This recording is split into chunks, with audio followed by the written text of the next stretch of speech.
Hello दोस्तों, कैसे आप सब। उम्मीद करता हूँ कि आप लोग बहुत अच्छे होंगे। मैं भी बहुत अच्छा हूँ।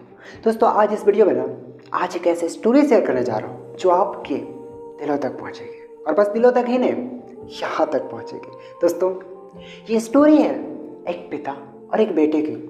दोस्तों, पिता एक ऐसे शब्द है जिसके बिना परिवार अधूरा है। अक्सर हमने देखा है कि बच्चे अपनी माँ से हर बात शेयर करते हैं, और जिसके बदले माँ उन्हें बहुत सारे प्यार देते हैं। लेकिन आज हमारे पास एक ऐसे शख्स है जो हमें छुप कर प्यार करते हैं। वो अपने प्यार को नहीं जताते, और शायद यही वजह है कि हम पिता के छुपे प्यार को देख नहीं पाते हैं।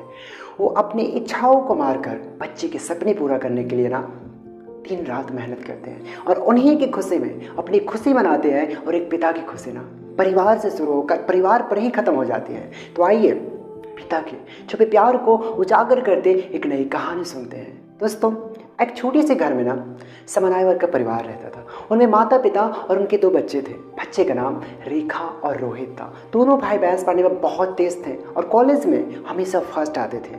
और उनकी माँ घर में सिलाई के काम करते थे, और उनके पिता का एक छोटा सा किराना का दुकान था। दोनों कड़ी मेहनत के साथ अपनी गृहस्थी समन्वय तरीके से चला रहे थे। रेखा पढ़ाई के साथ साथ अपनी माँ की सिलाई के काम में मदद करते थे, और रोहित पढ़ाई खत्म करने के बाद वो दोस्तों के साथ खेलने के लिए चला जाता था। और जब कभी भी रोहित के पिता उसे दुकान पे काम करने के लिए बुलाते तो कुछ ना कुछ बहाना बनाकर भाग ही जाता था। और रोहित के ऐसे रवैये से उसके पिता परेशान थे। रोहित को डांटते तो जली कटी सुनाते रहते थे। रोहित को लगता था कि मेरे पिता मुझसे प्यार नहीं करते, केवल मेरी बहन से प्यार करते हैं। और दोस्तों, रोहित के सभी दोस्तों के पास बाइक था और रोहित के पास नहीं था। तो रोहित ने अपने पिता को बाइक दिलाने के लिए कहते हैं, तो उनके पिता बाइक दिलाने से मना कर देते हैं। इसी बात पर रोहित और उनके पिता के बीच बहस हो जाती है, और रोहित बड़बड़ाते हुए घर से निकल के चला जाता है और सोचता है कि पता नहीं कितना पैसा बचा कर रखेंगे, मेरे लिए एक बाइक नहीं दिला सकते। भला ऐसे किसी के पिता होते हैं। यही बड़बड़ाते हुए रेलवे स्टेशन की तरफ बढ़ रहा था कि अचानक उसके पैर में कुछ चुभने जैसा प्रतीत हुआ। जब उसने देखा तो वो जल्दी की वजह से अपने पिताजी के जूते पहन लिया है, और उनके पिताजी के जूते में एक कील उभरी हुई थी जो उनके पाँव को चुभ रहे थे। वह कील उनके पाँव को घाव कर रहे थे। लेकिन उस समय वो गुस्से में था, फड़फड़ाते हुए आगे बढ़ गया, और जैसे ही स्टेशन पहुंचा अपनी जेब पे हाथ डाला तो उसे याद आया कि वो पर्स तो घर पे ही भूल गया है। अब वो बिना पैसे के कहाँ जाएगा। अब कुछ देर स्टेशन के पास बैठने के बाद उसके दिमाग में ख्याल आया कि वो चुपके से घर जाएगा और पैसा लेकर के यहाँ से चला जाएगा। दोस्तों, वो कुछ देर स्टेशन के पास बैठने के बाद चुपके से घर गया और पापा के कमरे में पैसा के लिए पापा की अलमारी को खोला तो वहाँ पे उनके पापा के एक रखे डायरी पे नजर जाता है। और ये वो डायरी था जिसे उसके पापा किसी को छूने भी नहीं देते थे।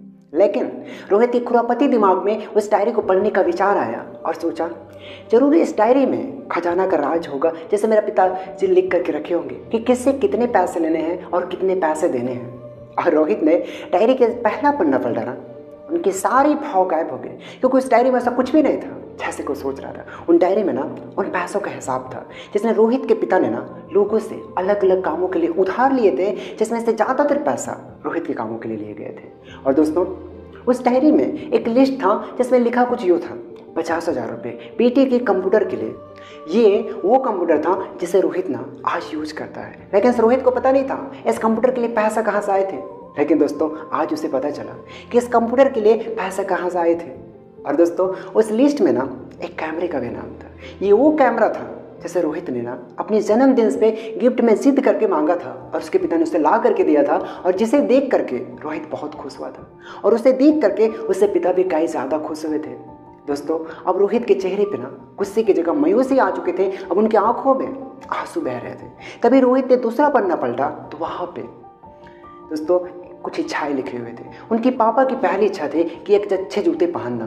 जब रोहित ने ये लाइन पढ़ी तो उसे याद आता है अपने पिता की जूते में निकली कील रोहित को सिर्फ एक बार चोट दी है, लेकिन रोहित के पिता को न जाने कितनी चोट लगी होगी। तभी उसकी माँ की कही गई बातें याद आती है कि उसकी माँ रोहित के पिता को अक्सर कहते थे कि आप अच्छे जूते खरीद लीजिए। तो रोहित के पिता अक्सर यही कह के टाल देते थे कि मेरे जूते अभी और चलेंगे। तभी रोहित ने दूसरा पन्ना पलटा तो वहाँ पे कल का तारीख दिया हुआ था, और तारीख के नीचे लिखा था 50,000 रुपये बेटे की बाइक के लिए। जब रोहित ने ये लाइन पढ़ा तो सेंसर आ गया। अब उनके मन में कोई सिकवा गिला नहीं बचा, बस आंखों से सरासर आंसू बह रहे थे। दोस्तों, अब वो कमरे से बाहर निकला और अपनी माँ वहाँ पे सिलाई के काम कर रहे थे। अपनी मम्मी से पूछा, मम्मी पापा कहाँ हैं? तो उसकी मम्मी बोला पता नहीं। वो समझ गए कि कहाँ गए होंगे। वो दौड़कर सामने वाले बाइक एजेंसी गया। जैसे तैसे बाइक एजेंसी पहुँचा ना, तो वहाँ पे उनकी पिताजी एक बाइक देख रहे थे। रोहित ने दौड़कर अपने पापा को गले से लगा लिया और नम आंखों में कहा, पापा मुझे बाइक नहीं चाहिए, आप अपने लिए जूते खरीद लीजिए। आज से जो भी मैं लूँगा ना, अपने बलबूते पे अपनी मेहनत की कमाई से लूँगा। दोस्तों, एक पिता अपनी इच्छाओं को मारकर, अपने सपनों को मारकर बच्चे के सपने पूरा करने के लिए दिन रात मेहनत करते हैं दोस्तों, और पूरी उम्र भर मेहनत करते हैं। एक पिता भी ना बच्चे से उतना ही प्यार करते हैं जितना कि माँ करती है। दोस्तों, संसार के हर एक व्यक्ति को ना अपने माता पिता की सम्मान करनी चाहिए, उनकी इज्जत करनी चाहिए। दोस्तों, अगर आपके पास ना आपके माता पिता है तो आप खुश नसीब वाला है। दोस्तों, बहुत से लोग को ना अपने मम्मी पापा के प्यार का नसीब नहीं होता। दोस्तों, एक बात तो पक्की है कि हम सब इस दुनिया में खामियों के साथ आते हैं, लेकिन उस खामियों से हमें ऊपर उठाने वाले हमारे माता पिता होते हैं। दोस्तों, हम कितने भी बदसूरत क्यों ना लगते हो, लेकिन एक माँ के लिए ना अपना बेटा या बेटी सबसे ज़्यादा खूबसूरत होता है। दोस्तों, एक पिता कितने भी काबिल क्यों ना हो, लेकिन वो अपने बच्चे के अंदर ना सबसे ज़्यादा काबिलियत खोजना चाहता है। दोस्तों, वही है जो आपको बिना वजह खुश देखना चाहते हैं, आपकी तरक्की देखना चाहते हैं, आपकी उन्नति देखना चाहते हैं। दोस्तों, अगर आपके पास आपके माता पिता है ना, तो उनके सम्मान कीजिए, उन्हें इज्जत दीजिए, उन्हें प्यार दीजिए। दोस्तों, अगर आपको ना ये वीडियो पसंद आया है तो अपने माता पिता के पैर छूकर आशीर्वाद लें और प्रण करें ना कि आप उन्हें कभी दुख नहीं देंगे। दोस्तों, और इस वीडियो में ना आज मेरा एक रिक्वेस्ट है कि दोस्तों, इस वीडियो में आज कमेंट करिए आप I love you mom, I love you पापा करके। दोस्तों, ये केवल मुझे बताने के लिए नहीं, ये आप प्यार करते हैं ना, इसलिए लिखना।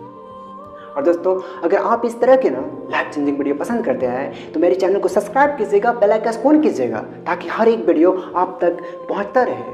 और दोस्तों, मिलते हैं इसी तरह मजेदार वीडियो में। तब तक के लिए दोस्तों, जय हिंद।